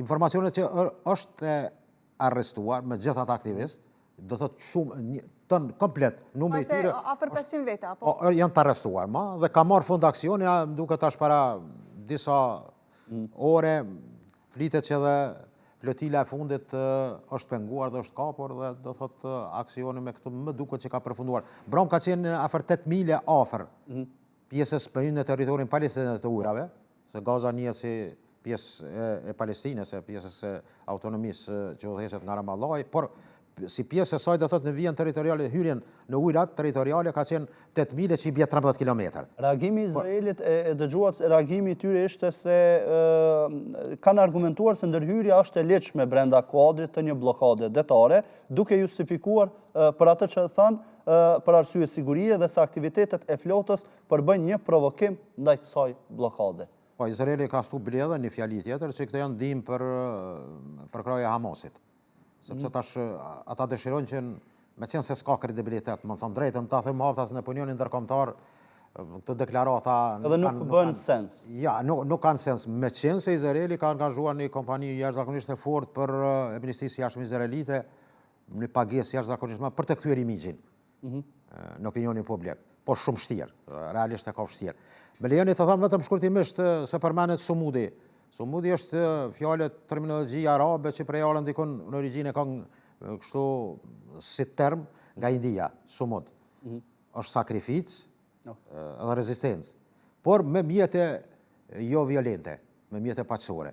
Dhe do thotë të tëra se njerëz më su mund diçka përfshin anija apo e kapitetin. Dhe kjo e tregon tërë këtë potencial dhe këtë solidaritet, sepse në flotilet e tyre kanë qenë kryesisht ilaçe në përbërje edhe ushqime. Dhe ka qenë një gjest, mund të thamë, bile mendoj që edhe turqët, edhe spanjollët, edhe italianët dërgimin e fregatave ushtarake, turqët konsiderohet që dy në ujra territoriale në mesdhëvin lindor, kanë dërguar dje. Mirë po, hyrja në një rrezik që ka mund të jetë një skalim i rrezikshëm, pastaj edhe flotila, fregata spanjolle dhe italiane. Francez po ashtu ka bën një demand, duke kërkuar nga Izraeli që t'i trajtoj mirë të arrestuarit apo të kidnapuarit. Dhe kaq më tepër nuk ka dhënë, sepse ndaj Izraelit kuptohet që është vështirë të hyjet, sepse edhe amerikanët, duket edhe State Departmenti Amerikan Mossadi ka dhënë një deklaratë edhe kjo është dhimbjes që i bëhet Hamasit. Bilali, çka mund ndodh tashmë me gjithë këta të arrestuar? Po i quajnë pengje, sepse realisht përderisa janë kapur, po mbahen, a do të dëbohen, do të gjykohen, çfarë do ndodh me ta, meqense atje kemi edhe një shqiptare. Dhe realisht edhe si pritet të reagojë edhe BE-ja dhe OKB-ja mbi këtë. E para një shtetase e Kosovës e vendit tonë, besoj që ambasada e Kosovës duhet të interesohet, si çdo ambasada atje për shtetasit e vet, është rregull, bile edhe me qenë në diçka çka është jo e mirë ose ka një, mund të them, një biografi të mirë ose një vepër jo të mirë, duhet të interesohet, sepse është qytetari i shtetit vet.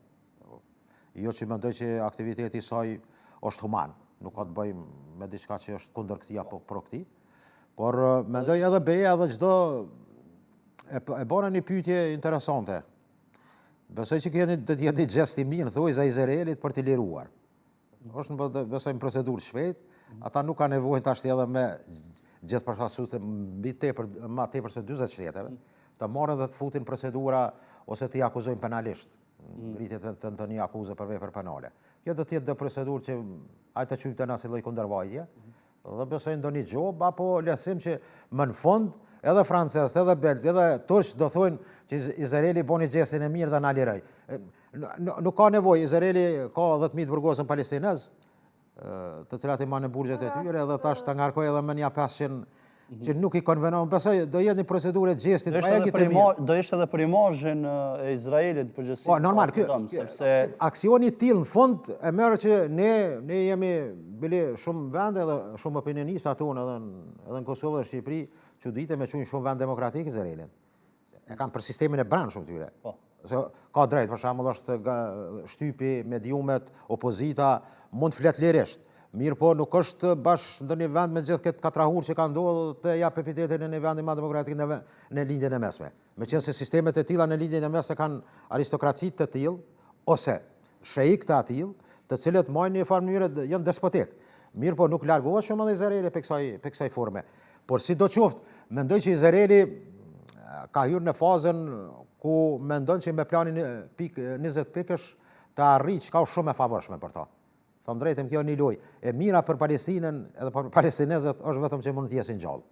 Nuk mund të kenë më bombardime, edhe të eksplozive, të armatimit me të raketave izraelit edhe idefit izraelit, dhe kjo mund të jetë një lloj mbijetese. Pikat e tjera të planit janë jashtëzakonisht, mund të thëmë, komplet favor për Izraelin. Ka gjasa që, me qenë se dhe jemi në pritje të nënshkrimit të kësaj marrëveshje nga Hamasi, ka gjasa që edhe kjo të ndikoj apo edhe sepse ka pasur zëra që nuk duhet që Hamasi ta nënshkruaj një marrëveshje të tillë, prisni që ta nënshkruaj? Dorëndin, e para është sensibilizimi i opinionit dhe masovitetit dhe përkrajen e shumë kryqendat e Evropës çuditërisht.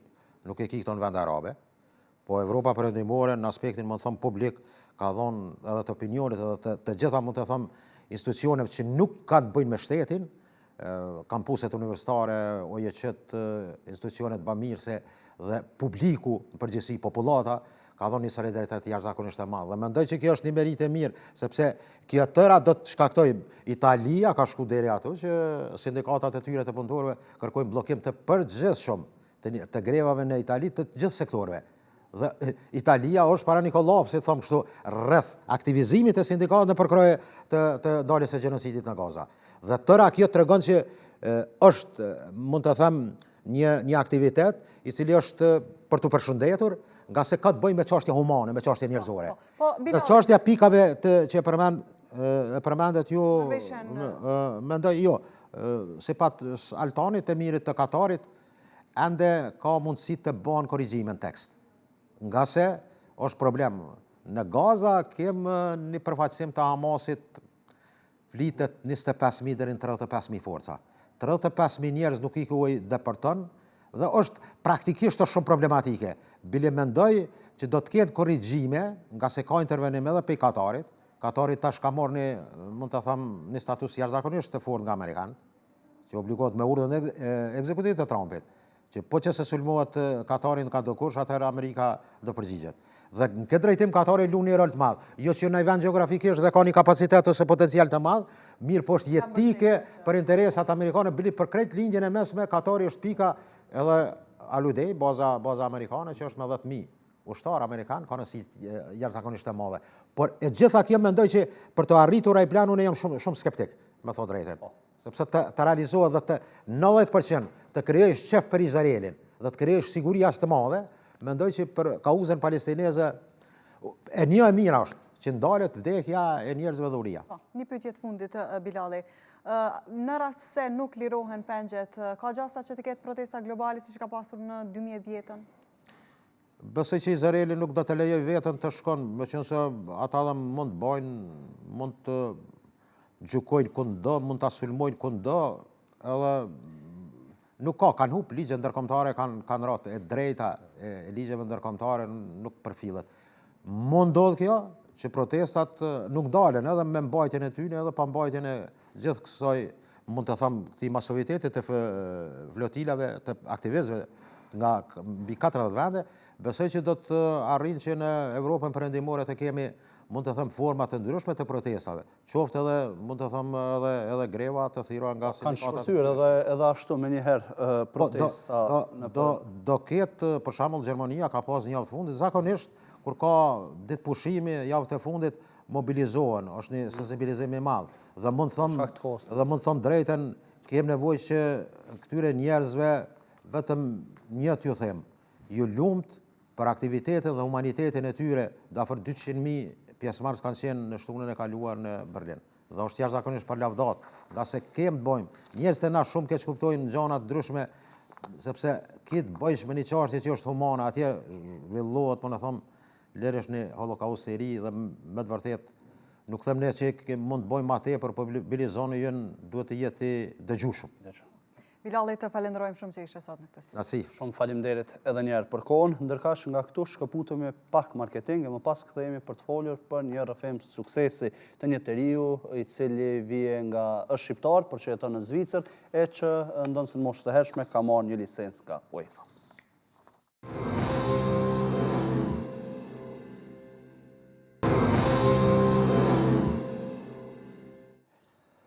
Ndonë se i ri në moshë për synimet për të ardhmen i ka goxha të mëdha, e paraemëruam edhe më herët, bëhet fjalë për 21 vjeçarin i cili vjen nga Kosova për që është lindur dhe rritur në Zvicër, qysh në moshë të hershme ai ka marrë një leje nga UEFA, me të cilën ai edhe tashmë punon si trajner i formimit të talentave të rinj, kështu edhe e ka quajtur veten. Me neve në një linjë të drejt për drejt kemi Edmond Bytyqin. Edmond, përshëndetje. Përshëndetje, si jeni? Mirë, faleminderit, po shpresoj keni nisë ditën mirë, e thash se qysh herët keni fillu këtë pasionin për sportin edhe së rrjedhoj keni marrë një licencë nga UEFA. Na trego pak më shumë për veten. Jam Edmond Bytyqi, pra 21 vjeç, vi nga Kosova, jam rrit linë Zvicër, aktualisht jam trajner në Fut Region Mashkëtirët, është një klube që i lidh 5 klube bashk. Se dja pa pedeni pa mirë. Edhe Qysh po shkon puna atje? Është vallojnë super, elhamdulillah për Zotit për momentin. Shumë mirë po shkojnë send. Tash sa kohë merresh me Na trego fillimisht çka bë saktësisht aty. Se unë të prezantova si trajner, ashtu siç edhe kemi bisedu paraprakisht, ke thonë që mirësh me formimin e talentave të ri, cila është saktësisht puna juaj që e bëni atje? Unë punën time e bëj, ja nisi sezonin që e bëj gati sezonin 1 vjet para. Se dja i të kuptu pak. Po. Unë që bëj është rejt fëmijët. I bëj ndeshjet me fëmijët, krejt i kanë ka 13, 14, 15 vjeç. I kena një nutricionist shembull në klub, i kena një nutricionist që është formuar në Real Madrid. E kena një fizio që bojnë lejtor fizio kur këse ne. Dhe më thonë është një klub që shumë i mirë në rajonin e Murgjës. Ajo që mbetet ndoshta më interesante dhe më premtuese ndoshta edhe për karrierën tuaj është se në këtë moshë kaq të hershme keni një licencë nga UEFA. Po, në Zvicër është ndollë roll herë që ka kësi lloj trajnera si unë 21 vjetë që i morin kësi diploma. Unë i kam 5 diploma, saktësisht. Po, cilat janë ato? Jam edhe instruktor gjendës po. E kam diplomën animateur, është diplomi por, fillimin. Po. Mas diplomit animateur e ki diplomën D, që mund është me ushtru veç të fëmijët. E kam diplomën D si bazik thirët, që më me ushtru deri në Ligën e 2 të Zvicrës. Po. Që i bjen më ta po krahasu me Kosovë deri te Liga 4 më duket, nëse nuk gaboj. E qartë, po. Edhe çfarë se i thënë që e kam, domethënë ma një krejt buta. Sa e vështirë është me marrë, Edmond, sa e vështirë është me marrë një licencë prej UEFA-s? Marrë parasysh, po besoj që duhet përgatitje edhe UEFA është edhe më pas emër, i cili do që edhe trajnerët të saj t'jenë trajnerët cilat ajo i licencon t'jenë të përgatitur mjaft mirë. Qëre, më të kallëzu drejt, diplomën mund me i marrë nëse je pasion. Njeri pasionum futbol. Nëse ti dënë për ime më konë dhe trajner. Nëse e bën për kështu për vete që thëna për interes, s'mon. Unë për vete s'kom jek shumë për diplomat, se e di për çka e kam qëllimin. E kam qëllimin që nesër mas nesër këta lejtor që pjo shtrojt, nesër më thonë top player që thujna. A ke pas mundësin me ushtru në lojtar që tash më lunë në njërën prej ekipeve të njora në Zvicër ose diçka se... E kam një lejtor, një ish lejtor i jem, e ka emrin në Rajan Osmanovic, është aloj vegjel, po lunë në Lozan Sport, që o klubi maj madhë në kantonën e Vaudit, në Zvicër, po, në Lozan. Thirët i ka 13 vjetaj, edhe lunë për momentin për u 13, që do më thonë që nëse te shkon në Lozan Sport, dje që je dikushin, thujza. Ka fëmi të tjerë shqiptarë aty me cilët punon, dhe ndoshta edhe ndonjë trajner tjetër i cili ka këtë licencë dhe është shqiptar? Valojnë këtu në klub që jam unë, nduket jam i vetmi që kam qitë licencën të madhë, për që jam me moshtri, ama shqiptar ka plot, në klub që jam. Në klub që jam ka plot. Ushtërëm fëmi shqiptarë, dërëntina të pyeti nëse... është era por një tem mas 5 vite që jam trajner që nuk është lejtor shqiptar faktësisht, se kom po shumë dëshirë valojnë, se ma shumë po du mi po shqiptar ma nalë se krejt buhet atë që thujna një fjallë. Pse s'ka, Edmond? Pse s'ka, di që më thonë... Në të kalumën a ke ushtru shqiptar? Shumë ku më ushtru shqiptar. Jam konë edhe në klub në Dardania Lozonës që është veç ekip shqiptar. Jam konë, me konë i ljetë me kumë, Beneni, Kjo është çudi në rast se nuk ka këtë vetë shqiptar, sepse në Zvicër thonë nëse nuk di shqip edhe mundesh me hup. Jo, valojnë për herë, por ka shqiptar, lejtor shqiptar në klubin tem. Po nuk kam lejtor, ne kam veç një Macedon, një Serb dhe një anina knena. Sa e vështirë është, Edmond, të bashkëpunosh me fëmi, sepse di marrë parasysh edhe moshën cilën ti po e përmend, gjenerata që ju shtrën është një moshë pak më e vështirë, ku edhe kuptojnë ma vështirë shkaku i pubertetit edhe gjanave të tjera. Sa janë të disiplinum lojtarët me cilët ti merresh në përditshmëri? Unë e për veti jam e një asistent, është shqiptaraj, asistenti jem, e ka emrin e Zirë, është i Preshevës, e falenderoj shumë që ka ardhur më mnimu, se i kena gati 22 a 23 lejtar. E ti, unë gjithë para një ushtrime, e bëj gati ushtrime një javë para, që thujnë në një fjallë. Po. I bëj e përgatiti. E di që ka me bu detoje saksisht që ka me bu në ushtrime. Edhe ti dojsh mu adaptu. Edhe lejtarët e tu do të më adaptu me ty. Se ka shembull, është një lejtori që e kam unë, e ka emrin David, është një lejtor që s'din me lu futboll që shdohet. Po. E ti, unë si trajner, ti këtu do të më jop motivimin, jo me shkue me shkele, me shajti, me thonë që ti nuk di me lu futboll, anina knena. Po ti do të më konë këtu edhe me thonë që mund është mi bu, mund është me arrit qëllimin nëse i jep zërë që të në një fjallë. Po. Tërka që, Edmond, flasim pak edhe për raportin tënd me Kosovën. Sa shpesh janë planet, ndoshta që së shpejti t'jesh në Kosovë? Ose prej nga vjen? Ja, valloj, unë jam i pi Kosovës, jam i komunës Lipjonit, fshatit Rëfc, Rusi 3. Në Kosovë i veç njerë në vetë, në verës që vina krejtë Gurbeqar, edhe nuk e më hajë që jam shqiptar. Po pëse nuk vjen më shpesh, a nuk ke ko, apo rëthonat puna pa mundësën? Rëthonat puna na pa mundësën, më dojnë. Ndodhë shumë shpesh që fërfërvëllë. Po, si ishe ndoshta edhe lojtarët nga Kosova, ke ndonjë mendim për futbollin që bëhet në Kosovë? Mendimin për Kosovë, më të kallëzu drejten, s'di që më ta thonë, po shumë jena, s'di, a mëj me përdur pak që shpreje, shumë kena qef me shti hunë ku s'duhet. Pse po? Mi kritiku lejtarët. Mi kritiku lejtarët. Shembull, shena për televiziona, do pseudo analista, Allah në arrull. A ti po thu për... Okej, se unë mendova që po i kritikon sportistat, ndërka që sportistat pikrish prej Kosovës janë në për liga shumë të njohura në për Evropë. Edmondi, e pas ka me analistët. Qish? E kemi analistët në këtë pikë që thua se po flasin... Po, pedi. Po, se di që më thonë vëllojnë, ma shumë do të mi motivu këta lejtorë, se këta janë të 5 ligat më të forta në botë. Edhe do të mi motivu. Edmond, keni menduar ndonjëherë që të kthejnë? Keni menduar ndonjëherë që të kthejnë në Kosovë, sepse Bukesh të tha...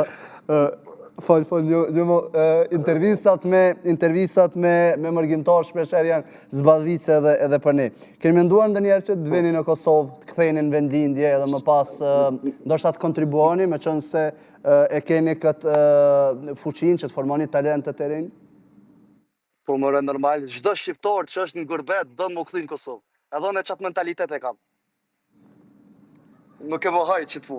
Nesër, mas nesër, më vjen puna, ma vjen zoti, më kthej në Kosovë, këthejna. Me një ren, s'pres as një dakek që thujna. Se Kosova... Po, Edmond, tash më vjen shumë mirë që e keni këtë mendim, pra që të kthejni, ndoshta nëse keni mundësin që të kontriboni për trajnimin e fëmijëve të tjerë të talentuar. Po, normal që dojna më këthy, krejt dojna më këthy valojnë, krejt dojna, aj që s'do më këthy në Kosovë, aj për vetën tem, nuk ka shqiptar aj njëri që thët jam gërbet shqiptar edhe nuk do më këthy në Kosovë. Edmond, me qënë se, po, ne e dim që sot edhe ke marrë leje nga puna për qenë pjesë e kësaj interviste, cili kish me qenë një mesazh krejt për fund, një mesazh ndoshta inspirus për gjithë ata që ndjekin edhe që kanë një pasion të tillë në mënyrë që ta vazhdojnë edhe më tej. Vallojnë, mesazhi jem është motivoheni edhe hasni për para, as mos këshir as gjatas, as mojtas. Veç shko drejt që thojnë në një fjallë. Veç drejt me shku edhe motivoheni, shkoni të njerë që kanë, që e din punën e trajnerit, shkoni të trajnerit që janë të shkollu, edhe veç vazhdoni. Edhe nëse vjen një moment që një njëri thot, ja le futbolin krejt, ja le, s'ka le. Nëse te ki pasionin për futbol, e do më bu futbol profesionist, jepi ku futbolit. Shumë i mirë për ta mbyllë edhe këtë intervistë. Edmond, të falenderojmë shumë që ishe sot pjesë e mesditës. Turojmë sukses e tutje. Shumë faleminderit e shumë sukses Edmond edhe më tej. Do t'jemi këtu për t'i komentuar atë sukseset e tjera, ndërkaq me këtë intervistë goxha relaksuese, sepse folëm për çështje problematika sot gjatë tërkohës edhe një intervistë e fundit më relaksuese na ka bë pak mirë këtu në studio Darenti. Po sigurisht. Dhe me këtë ne edhe mbyllim mesditën për ditën e sotme, takojmë nesër në të njëjtën kohë. Jo, takojmë të hënën. Takojmë të hënën. Pas kemi pushim. Deri të hënën Darentina nga ngjarje. Të hënën shihemi në orën 12. Mirëmbëngjes.